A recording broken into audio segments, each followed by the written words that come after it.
Hey guys, Captain here. Today I'm bringing you another one of my LEGO Pokemon. I'm bringing you a Kanto evolution line. We've got Paras, and we've got its evolution, Parasect.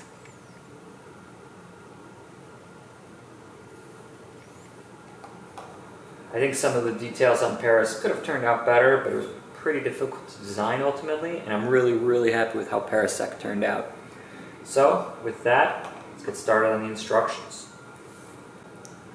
Alright, first let's start with a couple of these 1x2 orange bracket pieces. Take one and have the bracket studs face up and place one of these white rounded plate with a segmented bar on the end on the underside. And for the other one, do the same, but then beneath that also place a black 1x1 plate, or it can be a round plate, won't matter too much. But this is going to make the shape of Paras's mouth. Now you'll hold these together like so the studs of the brackets face upwards, and take a third bracket piece and connect them together in the back like that. And now take an orange segmented bar piece and hold them together in the front. Set that down for a moment, and now for the back of the body, take another orange segmented bar piece and take some orange hands and stick them on the ends and have them face downwards like this. In fact, you're going to do this twice. This is the structure you're going to create.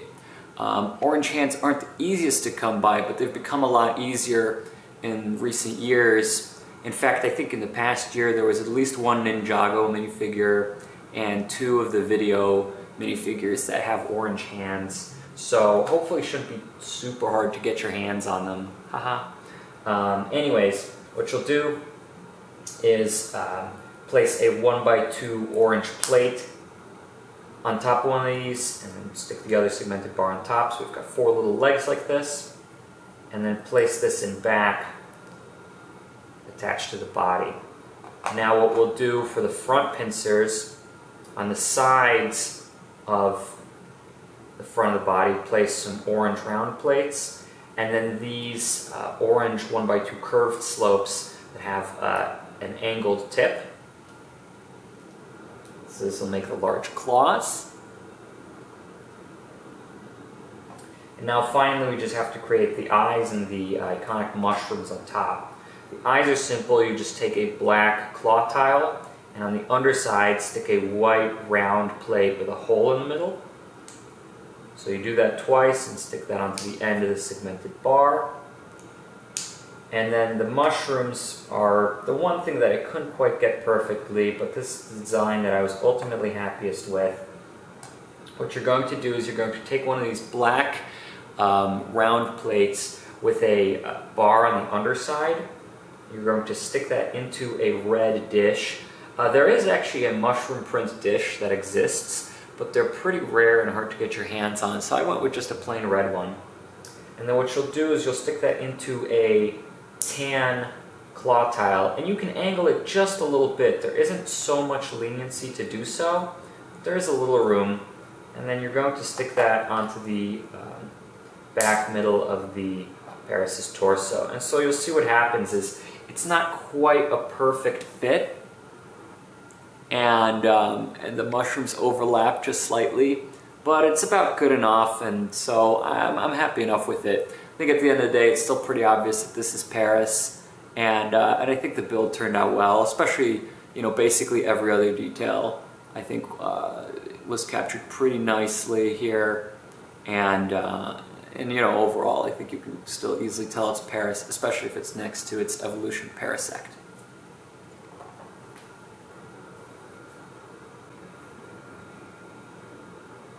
Alright, for Parasect, let's again start with a orange segmented bar piece, and we're going to attach two hands on it, like with Paras. We're going to attach them a little differently. What we're going to do is we're going to have these be closer together, so one hand will be kind of angled away on the end, and the other hand will be angled the other way, attached to the middle of the bar. And we'll do this twice, and then we'll have these connect together on top with a 2x3 plate, and the back with a 2x2 plate. On the underside, place some 1x1 orange vertical claw plates and then in those stick these orange barb claws. These are going to be Parasect's large front claws. In the very front, we're going to place 2 round white tiles, and then in the back, adding a little more structural integrity, take a round 2x2 plate in, or 2x2 brick in any color, and stick that there. And we're actually going to surround this by some black rounded plates to make a ring around it, a 4x4 ring. This isn't a strictly necessary step, but in almost all artwork, Parasect is depicted as casting a noticeable black shadow below its shell, and I think this really helps kind of create that effect in Lego. Finally, what we'll do for the structure is we're going to take these 1x1 bricks with studs on 2 adjacent sides and place them so we basically have studs sticking out in all 4 directions. It really doesn't matter what color you use here. I use tan because that's what I have sitting around, but this won't be visible, so anything you have works.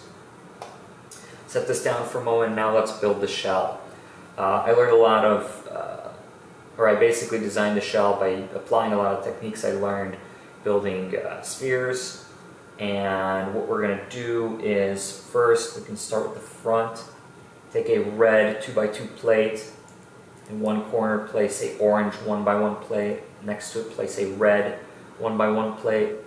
And beneath it, place a red jumper plate and an orange jumper plate sticking out above a little bit. This will be the front side. And the center of the jumper plate will attach to the bricks and make up this inner structure. You'll know you have it right because it basically touches as close to the eyes and the black ring as it can. We'll make something similar. We're actually going to take a red corner plate and an orange 1x1 plate, stick some jumpers in between them, or below them. And so technically this orange plate is just moving freely.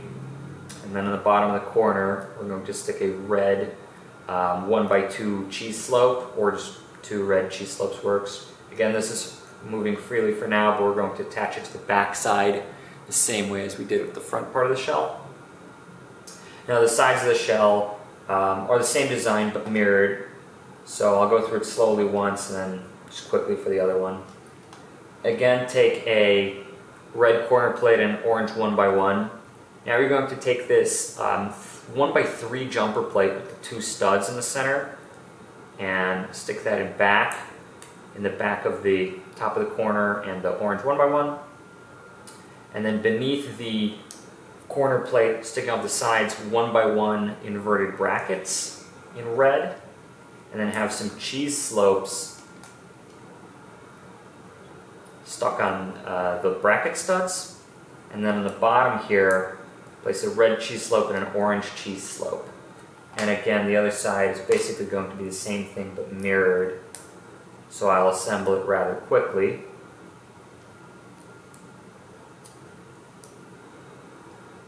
But as you can see, kind of the general technique is pretty similar to a lot of stuff, based off the Lowell sphere, a technique that I've used a handful of times in designing Pokeballs and R2-D2 and the like. Okay, so now we're going to take these sides and attach them to the side of the shell. It's nice and sturdy. For the top, we take 2 more of these 1x3 jumper plates, stick a 2x2 jumper plate on top, and then top it off with a 1x1 red plate, and attach this here in the side, or on the top. And we've got nice shaping all along the top. I think it really captures kind of the roundness of Parasect's shell, and the sort of, mushroom-like curvature it has. So there you have it. That's Paras and Parasect. I sincerely hope you enjoyed these builds. If you did, I encourage you to please leave the video a like, leave me a comment, subscribe, share it with your friends, and I will see you guys next time.